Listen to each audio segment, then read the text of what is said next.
Vlen ndoshta vetëm sa për njohuri edhe për kuriozitet e për kënaqësi, për të rikujtuar Ramazanin e parë në historinë islame.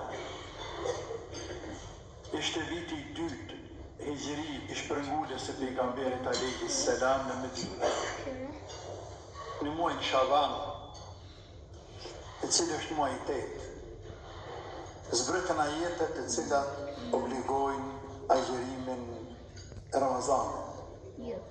Pejgamberi agjeroi alayhis salam më njëherë, sepse mas Shabanit erdhi Ramazani me shokët e tij.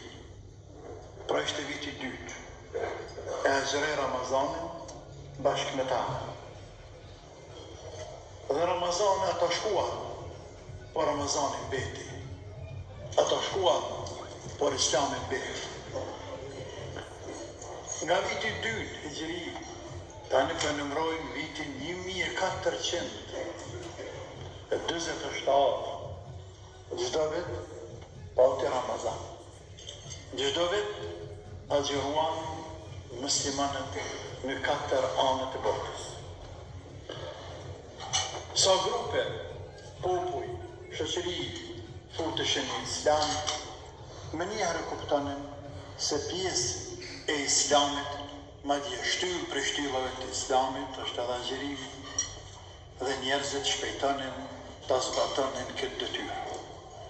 Me gjithë sfidat e mëdha të cilat i përjetuan muslimanët gjatë historisë së tyre, si fjala e vije, sfida e fundit dhe shumërat komuniste që përjetoi populli jonë krejt dhe shumë popull të tjerë musliman anë këmbë botës, ku atë shumë u luftua Ramazani, atë shumë u luftua Islami, por megjithatë muslimanët arritën ta tejkalojnë edhe atë sfidë dhe Ramazani të mbetet.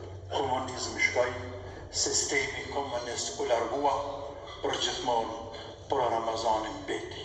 Dhe u rikthye sërish edhe njëherë edhe në ato vende, sikurse në qytetin e Kavajës, që vërtet është një qytet shembull i shkëlqyshëm i qëndrueshmërisë së vëllezërve e motrave muslimanëve shqiptarë që si qëndruan besnik dhe fjallës Allahut Azza wa Jall, e agjeruan Ramazanin shef shumë prej tyre dhe me zipritën që t'y bie ajo pengesa rande madhe të largohet e barrierë dhe t'i kthehen xhamijave, shtëpive të Zotit dhe të agjerojnë e të shtrojnë sofrat e iftarit. Madhështia madhe kë Ramazan. Shëhret i madhe me agjeruar këtë Ramazan, pra kaluan shumë